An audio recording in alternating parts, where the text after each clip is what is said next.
Once upon a time, Angel Di Maria was British football's record transfer. The Argentine toppled Fernando Torres from the transfer top spot, where Manchester United bought him for nearly £60 million. Torres, himself a flop at Chelsea after his £50 million move, offered an eerie foreshadowing into what the future held for Di Maria. Just ask Torres, Andy Carroll or Philip Coutinho.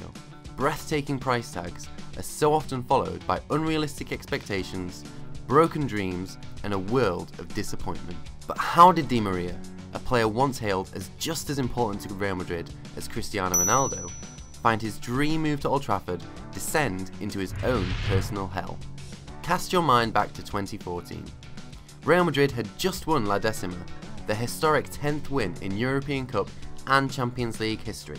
Di Maria's man of the match performance in that final win over city rivals Atletico Madrid made him the belle of the ball. The plucky Argentine defied expectations he'd lose his starting spot to 2013 signing Gareth Bale by shifting from the wing to midfield. But he saw the writing on the wall at the Santiago Bernabeu in August of that year, when World Cup 2014 stars Toni Kroos and James Rodriguez were signed for a combined total of roughly £100 million. Di Maria thought, why keep fighting for a club that merely likes you when you can feel loved elsewhere?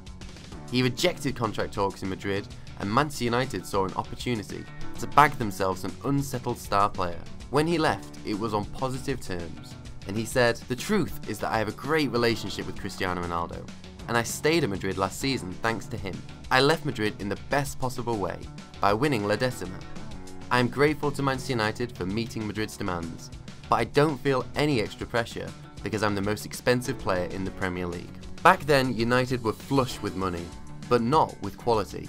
In a post-Sir Alex Ferguson vacuum, fresh from ditching mega managerial flop David Moyes, the club identified Di Maria as the world-class midfielder that could propel them back into title contention.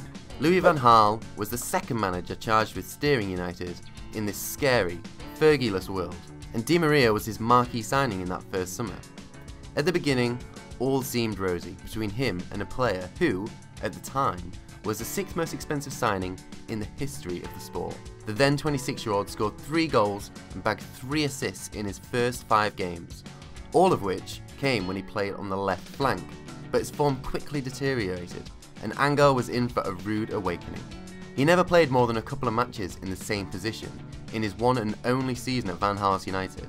He was constantly shifting between right wing and left wing, attacking midfield and right midfield, left midfield and support striker. Van Gaal never gave Di Maria any degree of stability, which is blatantly clear that he craved. The team collective that Van Gaal wanted his most expensive player to embrace seemed out of reach. The positional inconsistency and a coach-player relationship meltdown wasn't the only factor in Di Maria's United hell. His rented home was broken into while he lived in Manchester, with the player and his family actually in the house at the time. Thieves smashed in Di Maria's patio doors before an alarm sounded, and the wannabe bandits fled empty-handed.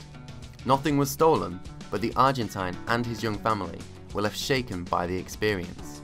Di Maria also admitted that he struggled to acclimatise to his new country. When you spent your life living in warm Spanish-speaking countries, the north of England can be a bit of a culture shock. And so faith in Di Maria disappeared. The fans lost interest in him, Van Gaal turned to others to win him matches, and Di Maria lost belief in himself. In United's last 10 league games of the season, he didn't start once, and came off the bench for cameos 7 times. Di Maria never played for Manchester United again. After a summer of assessing his options, he didn't go on the pre-season tour, with Van Gaal claiming he didn't know where his star player was. Di Maria swiftly secured a £44 million move to nouveau-rich Paris Saint-Germain, where he could continue to earn a princely sum and, he hoped, rebuild his broken reputation and self-belief. It was an expensive lesson for United, who made a loss of £16 million in transfer fees and £14 million in wages. That's £30 million. At PSG, Di Maria has been showered in domestic titles, though another Champions League success has continued to elude the star player of the 2014 final. Earlier in 2019, ahead of PSG's Champions League last 16 clash with Ole Gunnar Solskjaer's revitalised Manchester United, Di Maria said, "It was not the best time of my career, or rather, I was not allowed to spend my best time there. There were complications with the coach at the time, but thank God I was able to come to PSG and demonstrate again who I was. So, was Di Maria hard done by at United? Let us know in the comment section. Hit the subscribe button and the bell icon to get all the best in-depth football analysis and so much more direct from goal.